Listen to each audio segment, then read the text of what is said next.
नमस्कार विद्यार्थी मित्रांनो, स्वागत आहे माझे मेल चॅनल मध्ये। आज आपण बघणार आहे इयत्ता 10वी गणित भाग 2 याच्यामधील आपण सराव संच 1.1 बघणार आहोत। तर पहा, याच्यामध्ये पहिलं गणित आहे। एका त्रिकोणाचा पाया 9 आणि उंची 5 आहे। दुसऱ्या त्रिकोणाचा पाया 10 आणि उंची 6 आहे। तर त्या त्रिकोणांच्या क्षेत्रफळांचे गुणोत्तर काढा। तर आपल्याला पहा, इथे गणितामध्ये काय दिलेलं आहे, एका त्रिकोणाचा पाया आणि उंची दिलेली आहे, तसेच दुसऱ्या त्रिकोणाचा पाया आणि उंची दिलेली आहे आणि आपल्याला काढायला काय सांगितलेलं आहे, तर त्या त्रिकोणांच्या क्षेत्रफळांचे गुणोत्तर काढायला सांगितलेले आहे।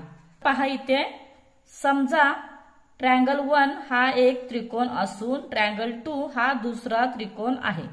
तर आपण काय केलं बघा, दोन त्रिकोण आहेत ते ट्रायंगल 1 आणि ट्रायंगल 2, तर अशा प्रकारे आपण घेतलेलं आहे। आता याच्यामध्ये बघा, ट्रायंगल 1 या त्रिकोणाची उंची व पाया अनुक्रमे h1 व b1 आहे। आता जो पहिला त्रिकोण आहे त्रिकोण 1, तर त्याची पाया आणि उंची काय आहे, h1 व b1 आहे। तसेच पहा, ट्रायंगल 2 या त्रिकोणाची उंची व पाया अनुक्रमे h2 व b2 आहे।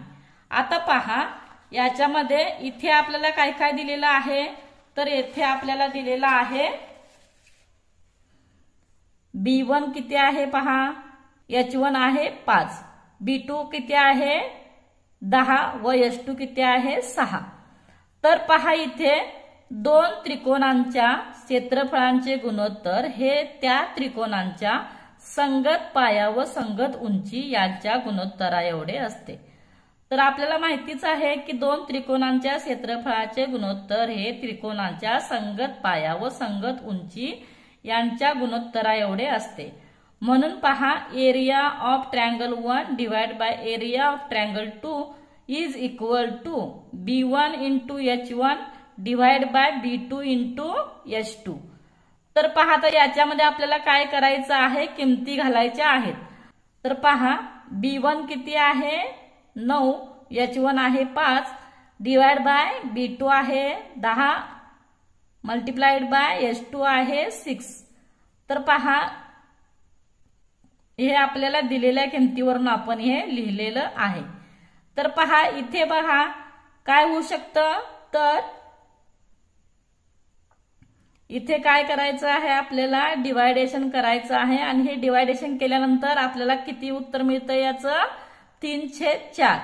आणि पहा, आता आपल्याला काय मिळालं आहे, एरियांचं गुणोत्तर मिळालेलं आहे।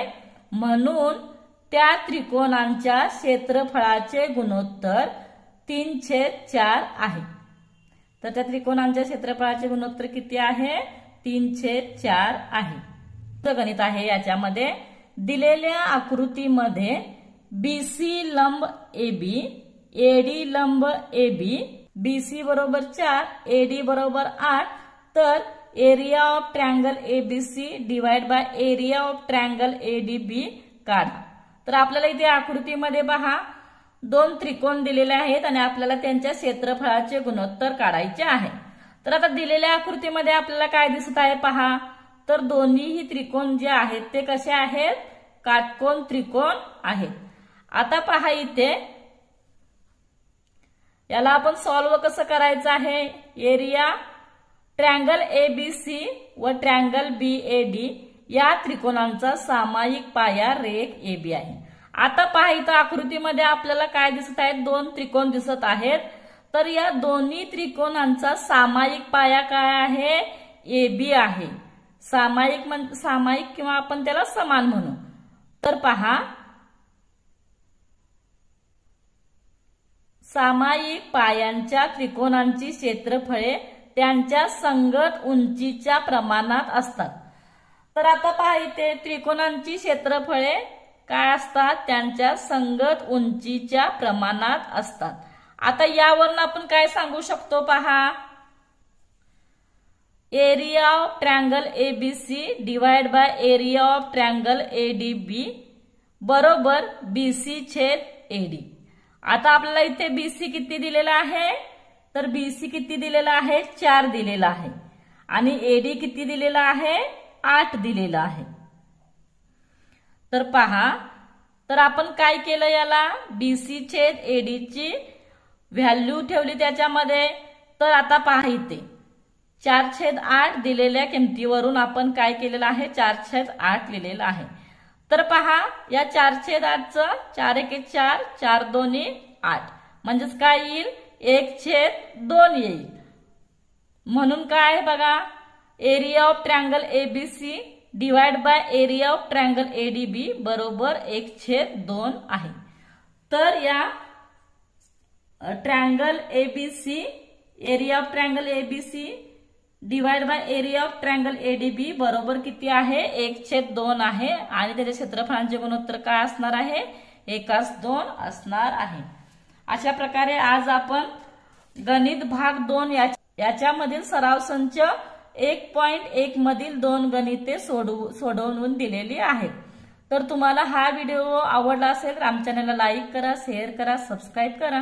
व्हिडिओला जास्तीत जास्त विद्यार्थ्यांपर्यंत पोहोचवा. Thank you for watching. या पुढचा सराव संच आपण नेक्स्ट व्हिडिओमध्ये पाहू.